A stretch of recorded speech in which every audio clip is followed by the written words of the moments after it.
IPS की नौकरी छोड़कर राजनीति के मैदान में कूदने वाले आईपीएस शिवदीप लांडे ने आज पूर्णिया में कहा कि वे बिहार को बदलने के लिए राजनीति में आए हैं। उन्हें नेता मंत्री बनने का शौक नहीं है, बल्कि यहाँ के युवाओं को नेता बनाने आए हैं। बिहार में अब तक नेता का बेटा ही नेता बनता था, इस परंपरा को तोड़ना है। उन्होंने कहा कि उनकी नौकरी के 2 साल और बचे थे। अगर वे रुक जाते तो आराम से रिटायरमेंट के पैसे और जीवन भर पेंशन भी मिलता, मगर बिहार को बचाने के लिए नौकरी को छोड़कर इन चुनाव से पहले उन्हें जनता के बीच आना पड़ा। उन्होंने कहा कि वे बिहार में सभी जगह घूम रहे हैं और उन्हें अच्छा रिस्पांस भी मिल रहा है।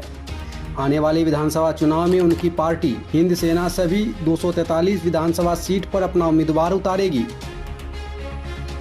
मैंने पहले बताया यहाँ पे कि अगर मैं इस वक्त नहीं करता था, इस वक्त में इस विधानसभा से पहले ये कदम नहीं उठाता, तो मुझे और आने वाले समय में इंतजार करना पड़ता था और सिचुएशन वर्स्ट हो सकती थी। अब इसमें आप देखिए, सैक्रिफाइस की बात देखिए, अगर मैं 2 साल और रुक जाता था, 2 साल और, तो मेरा 20 साल हो जाता था सर्विस में, उसके बाद मुझे पेंशन चालू हो जाती थी। अब जो इस वक्त मैंने ये छोड़ी है जॉब, अभी मुझे कुछ नहीं मिलने वाला सरकार से, कोई सुविधा नहीं, कोई पेंशन नहीं, कुछ नहीं। तो इतना बड़ा रिस्क लेके सिर्फ मैंने इसीलिए लिया कि ताकि जो आने वाला विधानसभा है उसमें युवाओं का एक आगाज आ जाए, युवाओं में एक आवाज आ जाए। और ये आवाज अभी आने के बाद आने वाले समय में हो सकता है उसमें 5 साल लगे, 10 साल लगे, 15 साल लगे, 20 साल लगे, आवाज बढ़ती जाएगी। तो जो भी मैं यहाँ उतरा हूँ, सिर्फ ऐसा नहीं कि विधानसभा तक ही सीमित है, मैं जो उतरा हूँ यहाँ पे लंबे विजन के साथ उतरा हूँ। और मुझे पता है कि लड़ाई बहुत लंबी है और आने वाले 15-20 साल तक मैं एक जनरेशन बनाने की तो कोशिश करूंगा ही। अभी कल मैं कोचा धामन में था, वहाँ पे बिशनपुर में, जहाँ भी गया हूँ मैं, कल बिशनपुर में भी एक शोक सभा का वहाँ आयोजन करने लगाया था उन यूथ को, वहाँ पे अपने श्रद्धांजलि अर्पित की। और पहलगाम में जिन पे भी गोलियां चलाई गई, जिनकी हत्या हुई है, उनके आत्मा को शांति मिले, ऐसे मैं ईश्वर चरणी प्रार्थना करता हूँ। उनके परिवार के प्रति मेरी संवेदना है। जो अभी इलाजरत है उनके प्रति भी मैं ईश्वर को यही प्रार्थना करता हूँ कि वो जल्द से ठीक हो जाए। रहा पार्ट का टेररिज्म ही इज्म है, ये एक आइडियोलॉजी है जो टेरर के माध्यम से फैलाई जाती है। मैं लॉ एनफोर्समेंट एजेंसीज में था, खादी में था, यूनिफॉर्म में था।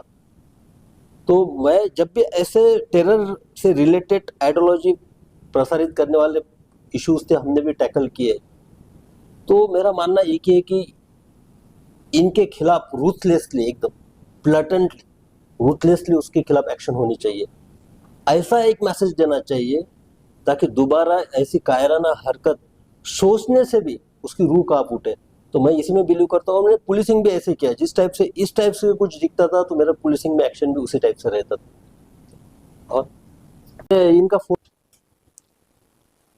सर, आप सीमांचल दौरे पे क्या कुछ कहेंगे सर सीमांचल दौरे पे? विगत 2 महीने में मैं तो बाकी क्षेत्र में घुमा था, रन फॉर सेल्फ और प्रोग्राम के अंतर्गत युवाओं के साथ दौड़ा, बाद में उस क्षेत्र के लोगों से मिला। लेकिन उस 2 महीने के बाद, पार्टी फॉर्मेशन के बाद, मैंने शुरुआत की अररिया से, और सीमांचल अररिया के बाद मैं कटिहार गया, कटिहार के बाद मैं किशनगंज था कल, और आज आपके यहाँ पूर्णिया में हूँ। तो आज सिर्फ लोगों से मिलने का एक मेरा प्रोग्राम था, सब लोगों से जो आ रहे हैं। अभी तक 15-20 लोग आके मिल के चले गए, और वो सोशो डायनामिक्स इक्वेशंस यहाँ पे बता रहे थे कि क्या समस्या है, यहाँ पे क्या होना चाहिए।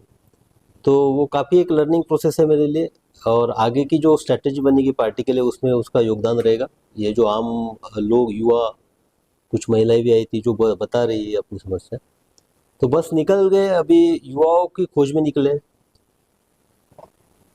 और मैं हमेशा बोलता हूँ और आज भी बोल रहा हूँ आपके समक्ष कि मैं नेता बनने नहीं निकला हूँ, मुझे खुद नेता नहीं बनना है, मैं युवाओं को नेता बनाने के लिए निकला हूँ।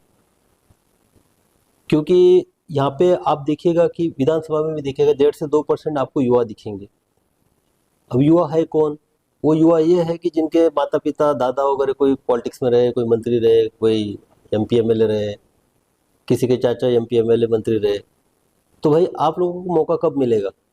और यहाँ के युवाओं में एक जोश है, एक एक जुझारूपन है, मैंने देखा है, टैलेंट है, सब कुछ होने के बावजूद भी पता नहीं युवा जो एक टैलेंट है, जो उनका जोश है, राजनीति को और क्यों नहीं मोड़ सकते। तो बस उसी का एक प्रयास है उन लोगों को लाना, हिंद सेना के माध्यम से उनको एक प्लेटफॉर्म अवेलेबल करवाना और उनके पीछे खड़ा होके उनको एक नेता के तौर पे बनाना। तो पीछे बीते 4-5 दिनों से आप सीमांचल का दौरा कर रहे हैं, ऐसे में लोगों का कितना रिस्पॉन्स आपको मिला? नहीं, सबसे पहली बात तो है कि मैं अंदर से तो एकदम गदगद हो गया। कोचा धामन, उसके साथ बहादुरगंज, उस क्षेत्र में भी जब गया कि जहाँ की मैंने काम नहीं किया था, अररिया में तो मैंने काम किया था 2.25 साल तक, तो मैं समझ सकता था कि उनको मेरा नाम पता ही होगा। लेकिन वहाँ पे भी जब जैसे मैं बताता था, एक्चुअली फेस से नहीं जानते, जैसे लांडे बोलते तो उनको एकदम स्ट्राइक होता है, एसपी लांडे आप यहाँ किशनगंज में एक हफ्ता के लिए आए थे। तो फिर एक्चुअली तब तो मैं मिल लेता था, बाद में सबका सब हुजूम आ जाता था मिलने के लिए। एक छोटा सा कोट करूंगा मैं एग्जाम्पल, मैं कुर्सा काटा में गया था, 2 बच्चे थे, एक 4 साल का और एक 7 साल का, 7 साल की बच्ची थी और 4 साल का लड़का था। तो मुझे 13 साल हो गए, मैंने वहाँ पे एसपी के तौर पे काम किया था अररिया में। तो उसमें जब उन बच्चों को पूछा गया कि मैं कौन हूँ, तो वो बोला कि पहले देखा फिर बोलते कि आप शिवदीप लांडे हो। मुझे सरप्राइज लगा कि वो लांडे भी नहीं बोल रहे थे, शिवदीप लांडे बोल रहे थे, जबकि उसका जन्म भी नहीं हुआ था। इसका मतलब कि मेरे जो निस्वार्थ होकर काम करने की जो एक वहाँ पे कहानियां थी, आज वो कहानियां बच्चों में भी जा रही है, तो ये काफी अच्छा लगा मुझे। आज राजनीति में क्या होगा क्या नहीं होगा एक अलग बात है, लेकिन जो मेरे कार्य के बाद जो वो जन्मा भी नहीं था, आज वो जन्म के बाद भी अगर शिवदीप लांडे के कार्यों की प्रशंसा कर रहा है, वो जान रहा है कि कुछ अच्छा काम किया, ये कहानी उसके पीछे, तो ये मेरे लिए सबसे बड़ा अचीवमेंट है मेरे लाइफ में। हिंद सेना इस बार क्या बिहार विधानसभा में कितने सीटों पर? नहीं, जब पार्टी फॉर्मेशन हुआ तभी मैंने बोला था कि हिंद सेना 243 सीटों पे युवाओं को मौका देगी और उसी दिशा में मैं बढ़ा हूँ। और शुरुआत मैंने जहाँ जहाँ पे मैंने काम किया है, जहाँ जहाँ पे मैंने धरातल पे जाके काम किया पुलिसिंग का, वहाँ पे मेरा सबसे ज़्यादा फोकस रहेगा। लेकिन ये होगा कि अब मैं जब यहाँ सीमांचल में हूँ, तो आप बिलीव नहीं करिएगा कि आज ही मॉर्निंग में मेरे पास सीतामढ़ी से भी फ़ोन आया। हालांकि मैं आईजी के तौर पे वहाँ था, लेकिन उस तरह से एसपी के तौर पे नहीं था। सीतामढ़ी से भी फ़ोन आया, बाद में खगड़िया से फ़ोन आया, इनफैक्ट बेगूसराय से फ़ोन आया। अब उनका था कि सर हमको आप एक बार सुन लीजिए, हमारा विजन सुन लीजिए, हमारे सांगठनिक कौशल्य को सुन लीजिए, यंगस्टर्स थे। तो मैंने बोला कि नहीं ठीक है, मैं अभी पटना में जब आऊँगा तो वहाँ पटना में मेरा ऑफिस है और ऑफिशियली मैं वो एड्रेस भी सबको बताऊँगा, तब सबको मैं मौका दूंगा, उनको सुनूंगा, उसके बाद आगे की स्ट्रेटजी डिसाइड करूंगा। कुछ नेता के द्वारा आरोप भी लगाया जाता है कि लोग नए नए राजनीतिक हवा लगाने के लिए आ जाते हैं, पार्टी बना के चलते फिरते। नहीं, इसमें डिफरेंस क्या है पता है? सब लोग क्या बोलते हैं कि समाज में परिवर्तन आना चाहिए, समाज में बदलाव आना चाहिए, समाज के लिए किसी ने कुछ करना चाहिए, सिर्फ बोलते हैं। और जो त्याग की भावना होती है, वो त्याग करेगा कौन? पड़ोसी करेगा। त्याग कौन करेगा? सामने वाला करेगा। सब कुछ करेगा समाज के लिए, सामने वाला करेगा। तो आप क्या कर रहे हो भाई? तो यहाँ तो शुरुआत जो है मैंने सेवा छोड़ के की है। और आप सब लोग जानते हैं, सरकारी नौकरी, अरे चपरासी की नौकरी नहीं छोड़ता आज कोई, हाँ, क्लर्क की नौकरी नहीं छोड़ता है। और मैं उस मुकाम पे था, पीक पे था, मेरा आईजी पे पद पे था। बाद में आगे भी मेरा प्रमोशन होता था, मेरे लिए बहुत सारी अपॉर्चुनिटीज थी। एक जो ऑफिसर के तौर पे मेरे पीछे एक नाम था जो बिहार ने दिया है। तो मैं कुछ छोड़ के आया हूँ, तो सही मायने में ये है कि एक धरती का मेरे ऊपर कर्ज है, बिहार भूमि का मेरे ऊपर कर्ज है, जिसने मेरे नाम को एक आइडेंटिटी दी, वजूद दी, पहचान दी, आप लोगों का प्यार है। तो मैं आप लोगों को ऐसे आने वाले 10-20 साल में छोड़ के जा नहीं सकता हूँ, जो मेरे नज़र में लगता है कि सिचुएशन और भी वर्स्ट होने वाली है। तो बस एक कदम बढ़ाया। सर, आईपीएस से अचानक हिंद सेना पार्टी बनाए और राजनीति में अचानक इसी साल विधानसभा का चुनाव।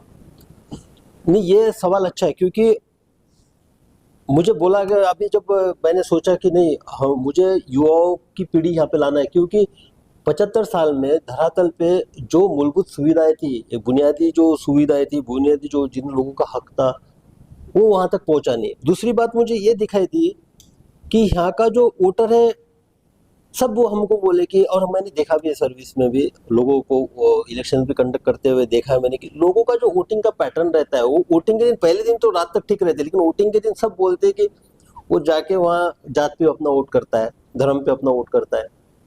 तो और मुझे बोला भी गया था कि ये यहाँ के साइकी में यानी यहाँ के मानसिकता में ये है, मनोदशा में ये है कि जात नहीं छोड़ना है करके या तो धर्म नहीं छोड़ना है करके। तो एक चैलेंज था एक। तो और दूसरी बात ये थी कि मैंने पहले बताया यहाँ पे